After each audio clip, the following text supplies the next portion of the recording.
Hey, I'm Grant with MarineMax in Jacksonville Beach. Today we are on Sea Ray's 230 SPX. This is the outboard version. The outboard version is what we recommend for use in a saltwater environment.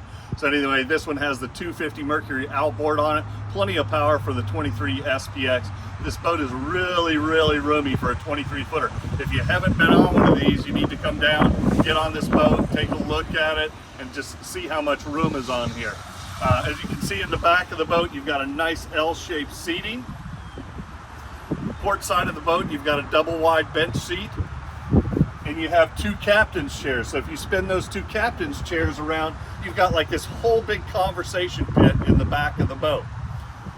This boat has got the optional bimini top on it. When you open this bimini top, it can shade all the way to here. So you get a lot of shade out of these biminis from Sea Ray. Another big plus on these. These are sturdy built. You see the mile per hour ratings on these when you open them up. 10 miles per hour higher rating than all of our competitors that are out there.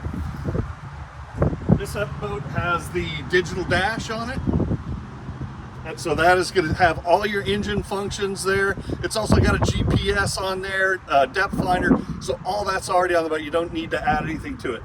Tilt steering wheel, flip up bolsters on the captain's chair as well as the co-pilot's seat over here. And here's one thing that makes a big difference with Sea Ray. When we go to the front of the boat, it doesn't come to a sharp point in the front. It's a little bit more rounded off in the front. So it gives plenty of room. You can see that 3 or 4 people can sit up in the bow of this boat, and I can extend my legs all the way out like that. There's also a designated locker in the front of the boat for your anchor. Everything is laid out perfect with this boat. If you want to take it for a sea trial, or you just want to come by and take a look at it, give me a call here at MarineMax in Jacksonville Beach. My cell phone number is 904-625-6146.